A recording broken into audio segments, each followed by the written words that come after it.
அடுத்து ஒருத்தவங்க இருக்காங்க. அவங்க வித்தியாசத்துல வித்தியாசமான ஆளு, பன்றி குடியாளங்கன்னு பேரு. அவன் ஊத்துனான்னு வச்சுக்கோங்க சார், மனித நேயத்தை விட்டுருவான், மிருக நேயத்துக்கு போயிருவான். என்னைக்காவது ஒரு நாளைக்கு பண்ணிய பார்த்தா சீனு ஒதுக்குவான். அவனே ஊத்திட்டான்னு வச்சுக்கோங்க, சாக்கடைக்குள்ள பண்ணி அடக்கும். அப்படியே போய் சாக்கடைக்குள்ள விழுந்து பண்ணியோட கட்டி புரண்டு அப்படியே விடிஞ்சு பார்த்தா தெரியும், ஆகா என்னடா சாக்கடைக்குள்ள கிடக்குறோம்னு. என்ன கூட போதை, இந்த போதையில மயங்கி கிடக்குறது. ஒன்னும் வேணாம் சார், இப்படி நம்ம பேசிக்கிட்டே இருக்கோம். இப்படி இருக்கு இவரு போய் மான சீர்திருத்தவா அப்படின்னு யோசிச்சு பார்த்தா நான் எல்லாத்தையும் பேசல. எல்லா தகப்பனுமா இப்ப இருக்காங்க ஒரு 20% என்று சிந்தித்தா அந்த 20% மாறணுமா இல்லையா? அதுக்குதான் நம்ம இவ்வளவு கஷ்டப்பட்டு இருக்கோம். எவ்வளவு மாற்றம் வந்துருச்சு, இன்னும் குழந்தை சரியான பாதையில் செல்கிறதா என்றால் இல்லை. இன்றைக்கு காலேஜ்ல பாருங்க சார், காலேஜ்ல பார்த்தா பெரிய குடும்பம். என்ன குடும்பம்னா 1000 ரூபாய்க்கு ஜீன்ஸ் பேண்ட் வாங்குறாங்க. 1000 ரூபாய்க்கு ஜீன்ஸ் பேண்ட் வாங்கி மொழியில கொடுத்துட்டு இருக்காங்க. அதுக்கு பேர் ஃபேஷன். எதுக்கு எடுத்தாலும் ஃபேஷனா? அவனை கூப்பிட்டு பாவம் 4 பேர் சொல்லிட்டு போறாங்க, இவ்வளவு காய்ச்சல் வச்சு படிக்க வைக்கிறாங்க, பாவத்தை கிழிஞ்ச பேட்டை போட்டு தெரியாங்க. என்னதான் படிப்பாங்க தெரியல, ஒரே நோட்டு தான். படிக்க போனாலும் ஒரே நோட்டு தான், சினிமாவுக்கு போனாலும் ஒரே நோட்டு தான். எதுக்குன்னா அப்பா அம்மா காசு செலவு மிச்சப்படுத்துறாங்க. இவங்க ஒரு நோட்டை வாங்கி மிச்சப்படுத்தி, இந்த ஒரு நோட்டை எதுக்குன்னா படிக்க எழுதுறதுக்கு இல்லையா, எங்கேயா உட்காந்தா தட்டி விட்டு உட்கார்றதுக்கு. கடைசியில இது என்ன ஆகி போகும்னா, இப்படி படிச்சு இப்படி படிக்கக்கூடியவர்கள் டிகிரி வாங்கிட்டு வெளியே வந்துட்டு என்ன பண்றாங்க பார்த்தா ரொம்ப அசிங்கமா இருக்கு சார், கேவலமா இருக்கு. இன்றைய இளைஞனை சிந்திக்கிற போது வருத்தமா இருக்கிறது. என்ன பண்றான், சேல்ஸ் ரெப்ரசன்டேட்டிவ் சார், நல்லா படித்தவன், எம்ஏ படித்தவன், எம்காம் படிச்சவன், என்னென்னமோ படிச்சுட்டு இந்த ரோட்ல ஒரு சூட்கேஸை வச்சுக்கிட்டு, ஆமா இந்த பிளேடு புதுசா வந்திருக்கு, இந்த டப்பா புதுசா வந்திருக்கு, இந்த துணி புதுசா வந்திருக்குன்னு போற கெஞ்சுற பார்த்தா கண்ணீர் வடியுது சார், கண்ணீர் வடியுது.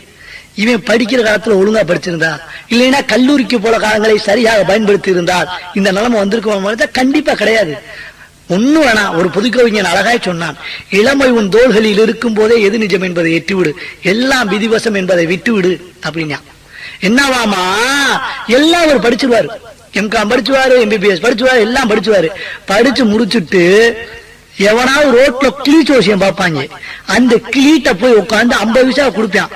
கொடுத்து இவன் 6 அறிவு உள்ளவன், இவ்வளவு படிச்சவன் 5 அறிவு உள்ள கிளீட்ட என் எதிர்காலம் எப்படி இருக்குன்னு கேட்டுக்கிறியான். என்னைக்காவது இளைஞர்கள் உருப்படுவார்களா என்று கேட்டால் உருப்படுவார்கள். என்னைக்கு தன்னை உணர்கிற போது, செல்ஃப் அனாலிசிஸ் என்கிறார்களே, அதை உணர்கிற போது.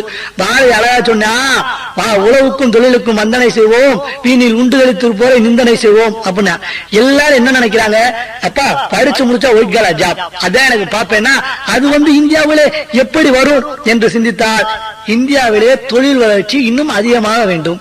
அது வரைக்கும் நான் வேலைக்கு போகாம சும்மாதான் சுத்திக்கிட்டு இருப்பேன் அப்படின்னு சொன்னா இளைஞர்கள் எங்கே போவார்கள் என்று கொஞ்சம் சிந்திக்கணும். வழி மாதிரிதான் போவேன், வழி மாதிரிதான் போக முடியும். மதுவுக்கு அடிமை ஆவான். ஒண்ணும் வேணாம் சார், சும்மா என்கிற வார்த்தை இந்தியாவில மட்டும்தான் இருக்கு. சும்மா எதுக்கு எடுத்தாலும் சும்மா. என்ன பண்ற தம்பி படிச்சுட்டு என்ன பண்றாரு, சும்மாதான் இருக்காரு. பாப்பா படிச்சு என்ன பண்ணுது, பாப்பா படிச்சுட்டு என்னங்க செய்யும், சும்மாதான் இருக்கு. என்ன இந்த பக்கம் போறீங்க, சும்மாதான் போறேன். சும்மா என்கிற வார்த்தை எப்படி வந்துச்சு? பாரதிதாசன் அழகா சொல்லியா, சுதந்திரம் பண்ணா சும்மாவா வரும், சுக்கா மிளகா சும்மா ஒருவருக்கு. பாரதிதாசன் எப்படி பயன்படுத்தினா சும்மாவை, நம்மால் எப்படி பயன்படுத்துது பாருங்க சும்மாங்கிற வார்த்தையை. என்னன்னே இந்த பக்கம் ஊருக்கு சும்மாதான் தம்பி, சும்மான்ற வார்த்தையை என்றைக்கு நம்ம அகராக விட்டு ஒழிகிறோமோ அன்னைக்கு தான் நம்ம சரியா போவோம். படித்து முடித்து விட்டு 6 மாதமோ இல்ல 7 மாசமோ இல்ல 1 வருஷமோ முடிச்சுட்டு சும்மா இருக்கவங்க என்ன சிந்திக்கணும், நமக்கு எதுல திறமை இருக்கு, நம்ம இதுல சரியா போகும் நினைச்சா தாசா அவன் சீரா போக முடியும். எனக்கு ஒயிட் காலர் ஜாப் இந்த அரசாங்கத்துல இருந்து வரணும், இல்லைன்னா பெரிய கம்பெனில இருந்து அதான் வரணும் அப்படின்னு வராது சார். குடுக்கறதா கூரை பிச்சுக்கிட்டு தரும் அப்படின்னு சொல்லலாம் அந்த காசா. இது காம்படிஷன் உலகம்ன்றான், அதவே எங்கேயோ போயிட்டான். ஒண்ணும்ல முயற்சி, முயற்சின்றது சாதாரண விஷயமா? முயற்சின்ற வார்த்தையை யோசிச்சு பாருங்க. முயற்சி மட்டும் இல்லைன்னு வச்சுக்கோங்க, தன்னம்பிக்கை, முயற்சி, இது 2 நேரம் இளைஞனுக்கு வேறொன்றி இருக்கக்கூடிய விஷயம். இன்றைக்கு சும்மா இருக்கிற இளைஞர்களை நான் சாதாரணமா பாக்குறேன், வேடிக்கையா இருக்கு. என்ன வேடிக்கையா இருக்கு, கோயிலுக்கு போறேன், கோயிலுக்கு போனா நம்ம சாமி கும்பிட போவோம். இன்றைய இளைஞர்கள் சும்மா இருக்கிற இளைஞர்கள் அதுக்காக வருகிறார்கள். நிறைய பேர் சாமி கும்பிட வர்றாங்க. ஆனா ஒரு சிலர் கோயிலுக்கு வந்தோடனே நான் சாமி கும்பிட போனேன், ஒரு குரூப் வேகமா தலை சிரிக்கிட்டு இருந்துச்சு. கோயில்ல தலை சீவனா சரி ஏதோ சரியா சீவுறாங்க போல நின்றுக்கிட்டு இருக்கேன். அந்த குரூப்ல ஒருத்தர் சொல்றாரு, மாப்பிள்ள கடவுள் வர நேரமாச்சு, தலையா சரியா இருக்கான்னு பாருங்க. ஆச்சரியப்பட்டு கடவுள் வர்றதுக்கு தனியா தலசி வர்றதுக்கு என்ன இருக்கு ஒன்னும் புரியல. அடுத்த சொன்னா மாப்பிள்ள கடவுள் நேரமாச்சு, மாப்பிள்ள இன்மணி சரியா இருக்கான்னு பாருங்க. அடுத்து மாப்பிள்ள கடவுள் இன்னைக்கு கார்ல வருதுண்ணா. அரண்டு போனேன்.